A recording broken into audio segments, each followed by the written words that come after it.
WNS City, the diamond in the desert, and a couple of hockey games, maybe a couple of trips out there before it's all over with. The Stanley Cup Finals are here. And this is the storytelling portion of the programming. If you want to hear any of our hockey tales, you can find them all out in the buyatoyota.com audio vault at WNST.net, as well as on our Facebook Live and our YouTube Live. And, of course, we're out on Twitter and everywhere else. And I think Ed and I will be doing all sorts of hijinks with tacos and beer and the strip and Lord knows whatever else trouble we're going to get into out there this week. But it's given me a reason to go into the Wayback Machine and find every significant hockey person in my life. And this guy hit me on Twitter the other day. And the next thing you know, I'm like, I need to do a segment with Tom Robinson. Now, I did Kenny Albert earlier this week.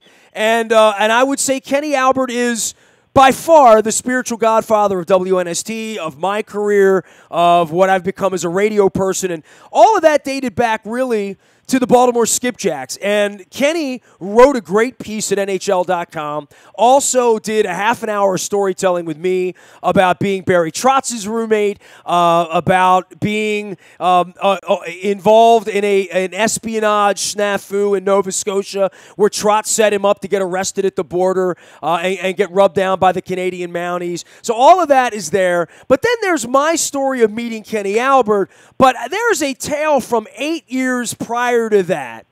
In 1984, I began my career in January at the Baltimore News-American and what was then a tabloid newspaper called Sports First. It was published by the Hearst Corporation, and a bunch of very young, very underpaid, overworked journalist wannabes gathered in some sort of, and I would call it at this point almost sitcom-y type of vibe in 1983 and 84 that watched the Orioles win the World Series, watched the Colts leave Baltimore after 3 decades, and Tom Robinson flew into that from Binghamton, New York, and somehow, some way was the first human being that I ever sat on a job interview with.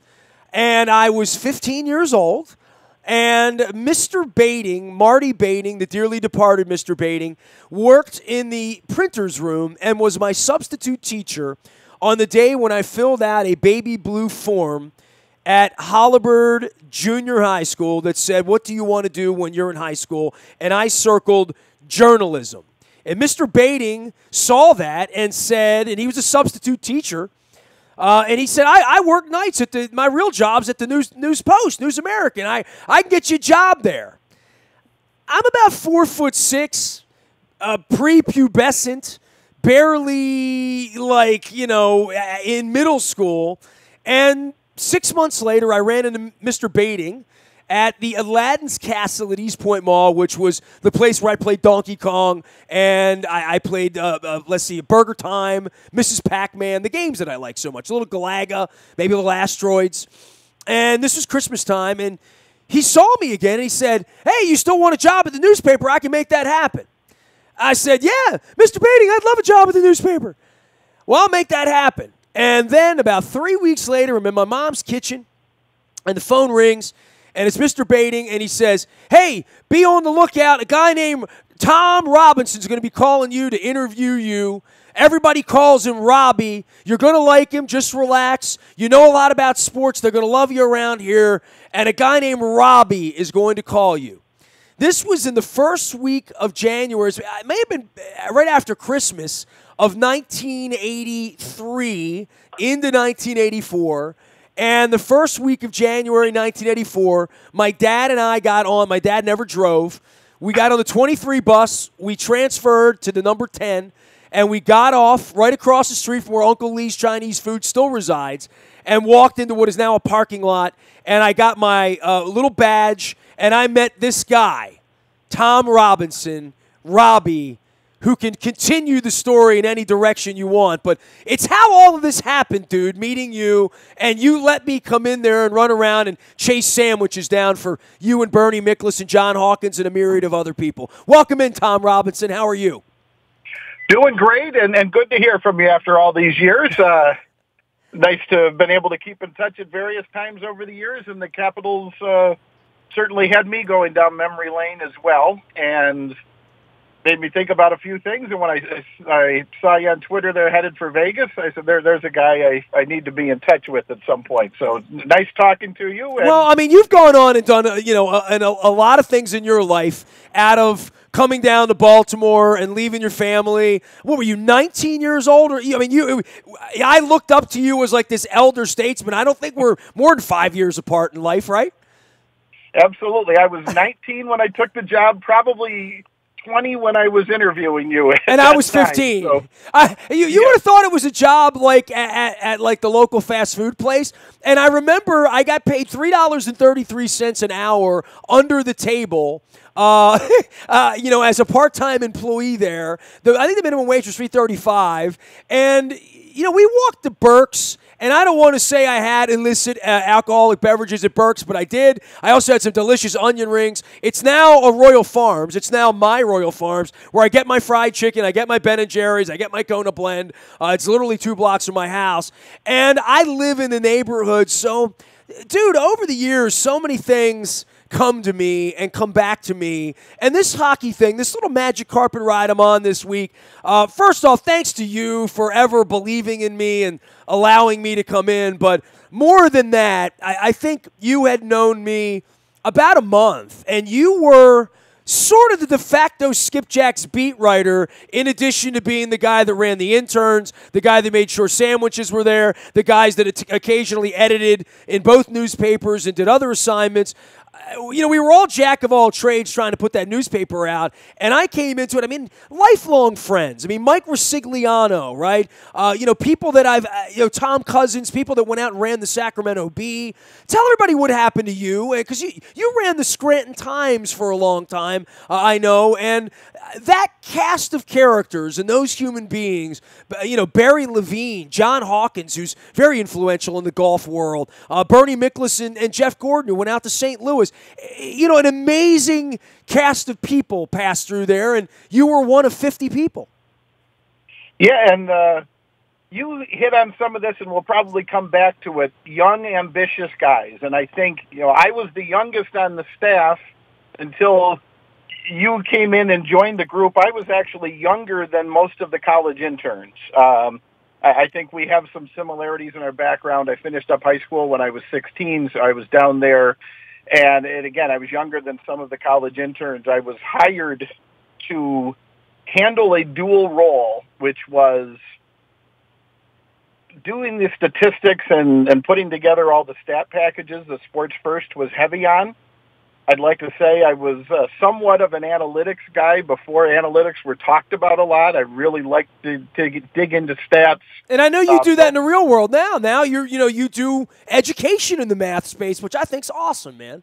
That carried over when I made a transition from the newspaper business. I edited and have even written 2 algebra books and did a lot of editing in the math side, which I still do periodically.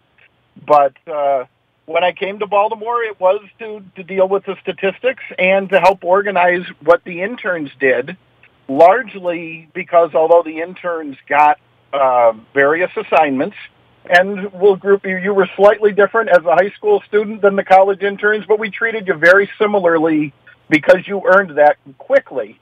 And what the interns did was they got their occasional assignments, feature stories and small college events and things like that. But in exchange for that, they handled many of the box scores and the things that would come in over the phone and all of those tasks, and getting dinner orders and running over to the harbor and coming back with Zingaros, and the lasagna and the spaghetti. I mean, we'd go over there and get a platter, and 3 people could eat it. It was I'd run over to the harbor, but the harbor had harbor prices. I mean, the harbor was brand new then, 1984. For those of us making $3 an hour, it was it was what it was. The ambition of it and how overwhelmed I was by everyone there, and how into everything I was in bothering everyone and asking a lot of questions. I must have been a real pain in the ass in January of 1984, Robbie. Well, At times, probably, but also, again, I told you my dual roles coming down there, but before long I had 3 roles, and the third role was to cover hockey. And a lot of that evolved from my main work was Sunday through Thursday nights, and there were an awful lot of American Hockey League games on Fridays and Saturdays. And you were from Binghamton, home of the Broome County Coliseum and the mighty Whalers of Binghamton. Remember that? Yes, and I had that background from when I was in Binghamton. I was doing similar work, and I handled the Associated Press, the little 3 and 4 paragraph stories that came out of the AHL hockey games in Binghamton. So I had that background in the AHL. And basically, I would offer on my Fridays and Saturdays beyond my regular work week, and not different from an awful lot of journalists over the years, and certainly a lot of the guys we were surrounded with. I would tell my bosses, hey, I'm willing to get that Skipjacks coverage for you Friday and Saturday if you need it. And that quickly evolved into, well, the Capitals are home while the Skipjacks are out of town. Would you like something there? And I think I ended up doing about 20 Capitals home games that season, and then went on to cover them in the playoffs, home and away. So, well, you covered a very famous team that had won like 16 games in a row that had never been done before with Ubriaco. I remember there was a framed headline thing with your byline. You wrote a story about an unprecedented league record. That was a really good team when they played the Sherbrooke Canadiens and Stéphane Richer and Patrick Roy. That Skipjacks team, that actually, I covered a good Skipjacks team, but it was a year later when I had returned to Binghamton that I did that as a freelancer up in Binghamton. I kept in touch with the guys when Sports First was no longer around, but News American was still there. As a freelancer, I ended up picking up the Skipjacks on the road in that winning streak, and by coincidence, they ended up breaking the AHL record in Binghamton with my now wife of 31 years watching on while I nearly got arrested arguing with security guards because I had made a deal with Gene Ubriaco to get in, contrary to AHL media rules, within seconds of the end of the game so that I could file a story for the News American complete with quotes for the Sunday edition. And so I was there that night when the Skipjacks broke that record. And again, that got me involved with the Capitals coverage the year before. So I was along for the ride when the Capitals had their first winning series in the Stanley Cup playoffs, and that was all part of it. So those were all among the things I was able to do in Baltimore, partly because we didn't have enough guys to do what we were trying to do. And again, the same thing carries over to you. Some of your listeners are wondering how you ended up being in some of the spots you've been in over the years. Well, normally, a guy your age was not going to get a chance to do some of the things you did, but you always were making yourself available and making it clear that if you guys are willing to give me a try, I'll do anything to show you what I can do. And that's the group of guys that we had there. Well, you gave me a chance, and first off, I'm a kid living in my parents' on the second floor, and I'm 15. I was a sophomore, I was a junior, man. I don't know, wherever I was, yeah. So, you said to me, hey, you want to go to the game on Saturday night? I'm like, yeah. And the next thing you know, I got a press pass, and we're walking up into the press box on the roof, which I thought it was the top of the Bellagio, to be honest with you. What is now the Royal Farms Arena, by the way, and the Brigade play there all month long as well. Go to BaltimoreBrigade.com, one of our partners, playing down at the Rofo Arena. But I still love the old girl down there, and that experience of walking up there. And Pete Kurtzel was up there. Bill Yagey was up there. Walter Kordecki was up there that night. Jimmy Jackson and George Taylor were up there that night eating fiddle faddle. And Jimmy Jackson, every time a fight would break out, Jimmy would yell, no fighting, no fighting. And George Taylor would say, come on, boys. Can't we just all get along here? Let's play nice. And they had fiddle faddle. And what else do we – there were always – NHL scouts buzzing around. You know, there are always famous guys up in the press box watching games, wearing Stanley Cup rings because they were associated with the Canadians or, you know, any of those, you know, storied teams. Old Flyers would come down all the time to scout when Hershey would come into town and play as well. But we're, you know, going back to an era where the Skipjacks were the Penguins farm team, and then the Capitals came in later, which is the jersey I'm wearing here, Robbie. By the way, my guest is Tom Robinson. Tom Robinson is the first human being who ever believed in me, who ever gave me a job, who invited me into the newspaper business, and then gave me my first press pass. We called them Death Dogs. Remember that, Robbie? The hot dogs had sort of a green, that little like iridescent thing that, and the rolls were always stale. And every once in a while, who was it? Barton Mitchell would stop at Atman's Deli and get like real sandwiches. And we'd have like real corned beef. We'd have like real turkey sandwiches, real salami, all that kind of stuff. But for the most part, it was Death Dogs and Diet Coke in the back of the press room. But I wound up doing that until the end. I loved it so much. And Robbie, the one thing I'll tell you this week, out in Vegas, doing Stanley Cup Finals, doing wall-to-wall hockey on WNST and bringing folks like you on to tell stories, every hockey person that I've talked to, whether it's Doug McClain, who coached the team, I'm going to get Ubriaco on before the week's over with, they all talk about hockey people and the people in the game. And, you know, I've got this 30-year relationship with Barry Trotz, who, you know, I knew was a Western scout before he became the assistant coach because Jack Button wanted me to know him because I guess he was on a fast track, and Jack Button thought I was on a fast track and whatever at that point in my career. But all of these hockey people and the people around the game, it really is sort of a lovely thought. I mean, you talk about Gene Ubriaco and you covering that team. I'm still friends with Gene all these years later. When Gene comes to town, we usually go over to Gary Risling's place and get a sandwich or whatnot, and we stay in touch on text. When I'm in Chicago, he's been out there running the Wolves for years. But the people around hockey, it was a joy, and that's the thing that's coming back to me with a guy like Trotz and all this and seeing Dick Patrick walk down the hall, is I like the people in hockey. Hockey is a great game, but hockey's got great people around it. Gene Ubriaco was a perfect example of that. Again, I was a young guy, occasionally put on a Skipjacks team bus because back in those days, it was not uncommon for the media to travel with the team. And if somebody from the Baltimore newspaper wanted to travel with the Skipjacks on the road, you were welcome to join in.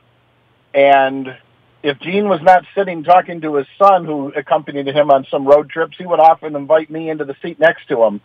And without being condescending, he was absolute gentleman in teaching me the things I didn't know about hockey. Because as much as I had seen some hockey and was learning it fast, I certainly didn't have the background of somebody like himself who had played professionally and was relatively early, but he was probably almost a decade into his head coaching career professionally.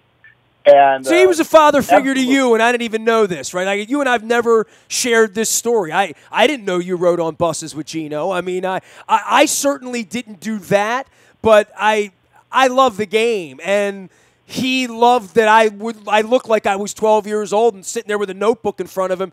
He was very paternal, and he did want to teach you the game because there was so much you didn't know about the game, right? And absolutely, and one of the first really large feature stories, again, I broke in Baltimore and other places, more so doing game coverage, stories about statistical things that I had analyzed or previews of events. But probably the second big feature story I did, and you'll remember a writer by the name of Al Simon, who really had a way with words, and Al helped me with it a lot from the journalist end, but Gene was the subject and gave me as much time as I needed, far more than I would typically get with a source these days or through the years or just whatever was necessary. And between Al asking me questions to follow up on and me discovering that there maybe was something else I needed to ask about or uncover a little bit more, I went back to Gene many times and always had time for me, and that spurred, various other exchanges we had through a little over a year that I was around him and around his team. And of course, you had asked me where I went from Baltimore, and Gene and others in hockey certainly passed back through that through the years.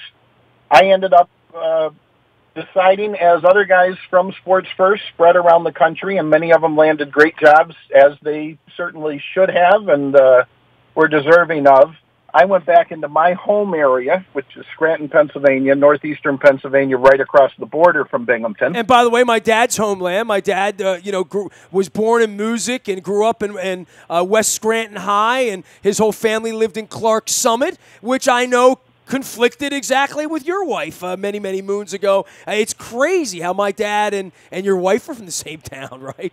Absolutely, and we still live in Clark Summit. And as you say this, my son-in-law is a West Scranton graduate.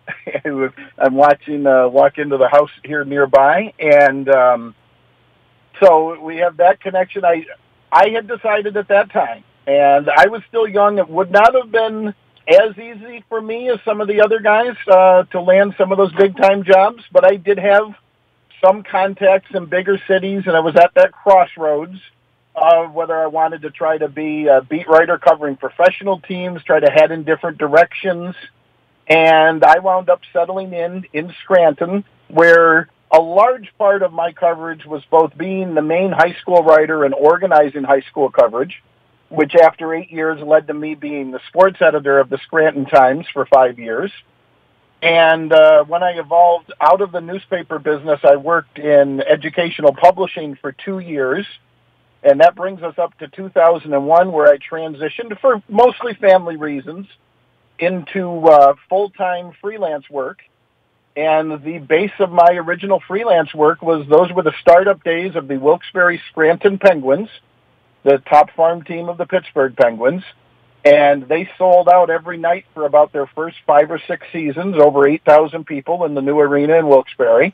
And had a nice little hot rivalry with Hershey, I know, right? Absolutely, and with Binghamton right up the road. So got me right back with all of these franchises and this background that I was familiar with. And I'm going to say for about 5 or 6 years, a good chunk of my startup as a freelancer was there were 2 newspapers right outside the Scranton-Wilkes-Barre market who, because the team was so hot, they hired me to basically be their in-season beat writer covering the Wilkes-Barre Scranton Penguins.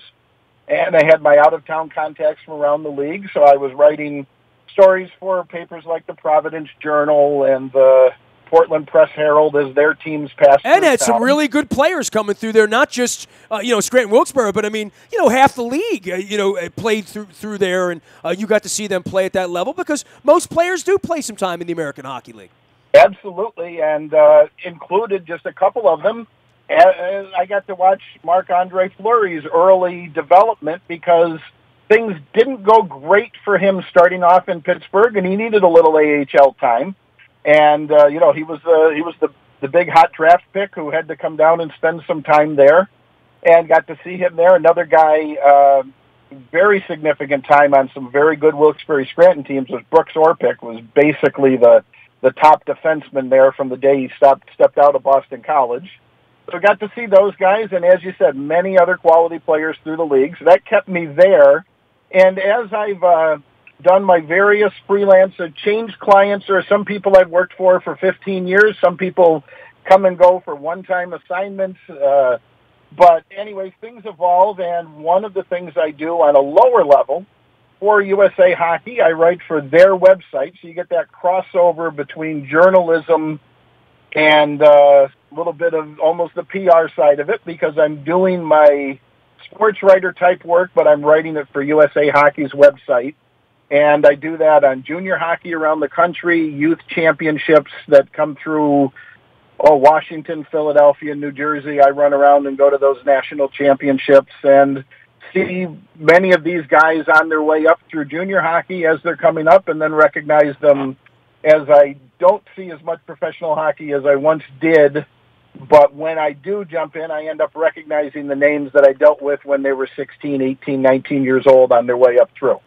He is Tom Robinson. You can follow him at Tom J. Robinson out on Twitter for all sorts of fun stuff from Scranton. And it's not The Office, but it's almost The Office. Robbie, all these years later, to be around hockey again and to be in things have changed, but The one thing that I've talked to a lot of people about is sort of the integrity involved in hockey, and that's been fun. It's also been fun to hear this sort of naked honesty after games, especially when you don't play well and you lose and you're a goat and you're one of the reasons the team lost or one of the reasons the team won, and showing some humility on that side of things as well. This has been fun to watch and fun to unfold and fun to wait all these years for, right? Like, it's June, right? And the Capitals are playing hockey, and we've waited a long time for this. Some thoughts about it from your perspective, being on the outside of where Ovechkin is in the big picture of all of this, as well as this upstart Vegas Stars thing that I know it rubs a lot of people wrong that somehow Vegas got a team that was good enough to do this.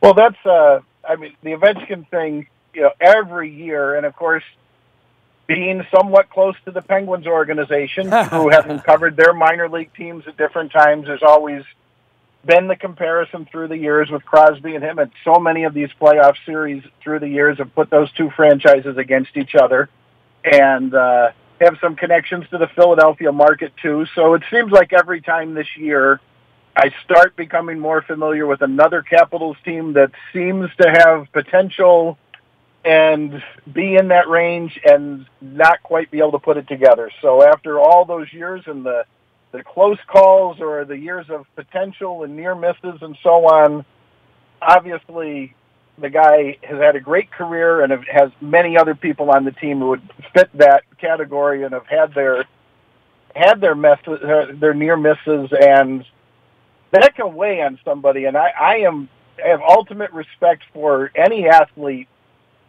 and group of athletes who can turn aside trouble, whether it be in the middle of a game, in a losing streak, or when you're talking about in a historical situation like this, where everybody can dig out how many times have you lost with a 2-0 series lead, or how many times have you made the second round of the playoffs and stalled there. It's tough enough to play this sport and any other, and to play against the opponents you're playing against without those types of things weighing on your mind. And sure, they help for motivation at times, but they also they hinder confidence, they add pressure and so on. So absolutely ultimate respect for what the Capitals have been able to do, in particular coming back from behind after losing 3 in a row in this last series. And so that's the perspective I'm looking at that from the expansion thing on the Vegas side. We can get into in a minute. Well, the literary side of this, right? Like, I've talked to everybody. I wrote Purple Rain 1 and 2. By the time I wrote the second one, I really was like trying to tell a story and have some sort of like where it began and how it all happened. And with the Capitals, obviously it goes back to Ovechkin and then the decision to not have McPhee here anymore, McClellan, and then the decision to bring in Trotz. But all of these other, spending all the money on Niskanen and Orpik and trying to keep Carlson around, and all the money they spent on Oshie and bringing Oshie in to begin with, and, making that maneuver and making that commitment and saying, Mike Green, not so much. The Grubauer thing and how they almost lost him but didn't. And then having to slay these giants, right? Like, first off, Tortorella, and they were upside down in that series. Pittsburgh is Pittsburgh. They had never beaten them, so that's its own story. And then there was the Tampa story where they go down there and win a couple of games and look like they're going to sweep, and then find themselves in desperate mode in 6 and 7. And now they got to go get Fleury, as well as getting the guy who was the architect of everything they did, who drafted all these guys, and do it out in 102-degree heat in Vegas. This is... it's a delicious storyline, right? I mean, if you're just coming in and flying in from the outside and saying, why should I care about this or what's at stake here, it's a nice narrative. It really is. I would hope for hockey that this would be a heavily followed, good TV ratings type series, because again, the Capitals background that I just laid out, the McPhee and Capitals story, the expansion story in Las Vegas, any of those three on their own, I think would make this interesting, highly anticipated series, and to have them all together converging at the same time, certainly something I'm looking forward to. And I dare to say I will be more closely watching hockey on the NHL level in the next 2 weeks than I typically get to throughout the course of, coverage in other sports and other responsibilities and so on. And I'd like to think there's a lot of sports fans out there who will find this intriguing. Hey, man, I appreciate you following along and everything you've done for my career over 34 years now almost from the beginning, and allowing me to get my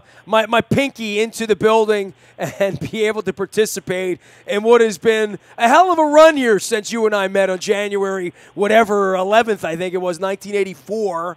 And all these years later, the Orioles still haven't won a World Series all these years later, and the Capitals still haven't won a Stanley Cup, but we're working on that the next 2 weeks, Robbie. We're working on it. Hey, man, it's really good to hear from you. I'll send everybody out to Tom J. Robinson to follow you and your journey up in Scranton, and we should get together and talk hockey a little more often, and maybe I'll get up there to that concert facility up on the hill in Scranton there, the Montage Mountain, that I saw Rush at about 20 years ago. Maybe we get up there and see a show, pal. I've made it there a few times myself. The last two were Bob Seger and the late Tom Petty. Got to see there not too long ago. So it's a great place to see a show. And whenever you're in town, you look me up, and look forward to catching up sometime again soon. I'm looking forward to it. He is Tom J. Robinson. He gave me my start. He was the first person to ever hire me and interview me to do anything. And then he took me into my first press box. It was the yellow and black. It was the Penguins. But we don't need to bring that up. It was 35 years ago. I can wear the red. And so he took me to my first Skipjacks game. Got me my first death dog in the press box up there. And I'm appreciative. So there you have it. Tom J. Robinson's the way to find him out on Twitter. You can find me in the buyatoyota.com audio vault 24 hours a day from anywhere in the world on your mobile device by downloading the TuneIn radio app. We do come in crystal clear from anywhere in the world. The morning newspaper ships directly to your email inbox each and every morning digitally. It's all powered up by Planet Fitness and PlanetFitness.com, where it's still $10 a month to get in the best shape of your life, guaranteed. Also, the Maryland Jockey Club presenting those Pimlico entries. Only a couple more weeks of Pimlico. They'll be getting down to Laurel again, and we'll be informing you of all the things going on there with the Maryland Million, as well as the summer unfolding at Laurel and the new sports betting stuff that's happening around the world, too. We'll be in on all of that. But the entries on the front of our WNST morning newspaper, as well as our website at WNST.net. Any breaking news? You get it first on the WNST text service. That's all brought to you by Coons Ford of Security Boulevard. Dennis Colatzos will be here on Thursday in the middle of Stanley Cup madness. Most people have it. I have it. I'm in Vegas all week with Ed. Follow along. Facebook, Twitter, LinkedIn, Snapchat, Instagram. Streaming live on our Facebook as well as our YouTube, WNSTV channel. And hockey goes well with Royal Farms because the fried chicken and the Western fry, especially on these warm days. Pick up a box. Get a roll. Get some coffee in the morning. Make sure you're using the Rofo app, the rewards app. I got that on my cup here, too. It's pretty cool, the Rofo rewards card. Make sure you're using that when you pump your gas. You get your coffee free. I am Nestor. We are WNST.net, AM 1570, and WNST, Tassel, Baltimore. We never stop talking Baltimore sports.